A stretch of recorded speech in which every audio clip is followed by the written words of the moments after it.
دايما بيشتكي اكتر ما بيشتغل. لو معاك الشخصيه دي وشفتها في حد معاك، اعرف على طول انه عنده طريقه التفكير العقليه السلبيه. دايما مش كل ضرر في الشغل بيجي من قله الكفاءه، احيانا الضرر بيجي من الطاقه السلبيه اللي بتبقى موجوده في الفريق او موجوده في التيم بتاعك. الشخص اللي بيشتكي دايما بيقول مفيش فايده، دايما شايف ان مفيش امل، دايما رافض لاي تغيير. يعني ايه عقليه سلبيه؟ دي طريقه تفكير بيخلي الشخص يوقف تفكير تمام، ويشوف دايما الدنيا صعبه، ويشوف دايما ان مفيش فايده، ويشوف دايما ان الصعب هو دايما صعب، حتى السهل هو صعب، وان دايما هيفشل ومش هيوصل لنجاح. مش بالضروره على فكره يكون شخص شرير او كسول، لا لا لا خالص، ممكن يكون نشط، بس هي طريقه تفكير غرقانه في التشاؤم ومخليه يأثر بالتشاؤم على كل اللي حواليه. دايما بيشتكي من كل حاجه، بيشتكي من ادارته، بيشتكي من مديره، بيشتكي من زمايله، بيشتكوا حتى من زمايله اللي في الادارات التانيه، بيشتكي في حياته الشخصيه، بيشتكي من صحابه، بيشتكي من مراته، بيشتكي من اهله، بيرفض اي فكره جديده، بيرفض اي تغيير، حتى قبل ما يسمع التفاصيل مفيش فايده. ساعات بسبب الانطباعات ان المشكله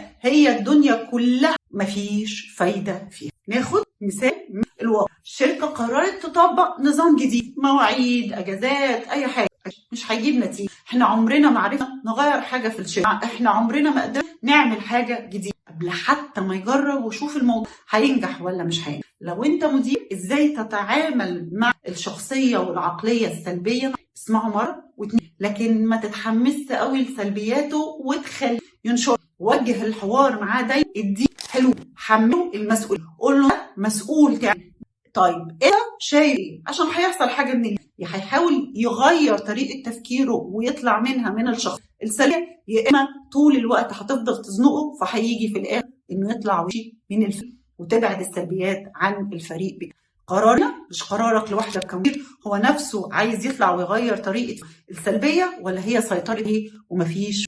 لو انت حاسس ان انت نوعيه التفكير دي وبتيجي في وقت بتسيطر، لا، حاول دايما ان انت تركز على الحاجات الايجابيه حتى لو كانت حاجه صغيره بتحصل بشكل. ابعد كمان عن الناس التشاؤميه والناس اللي بتاثر.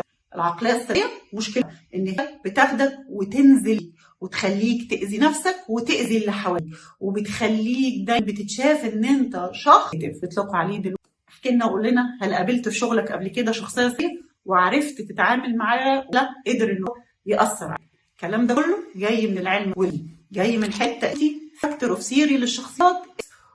صباح الفل عليكم، صح موجود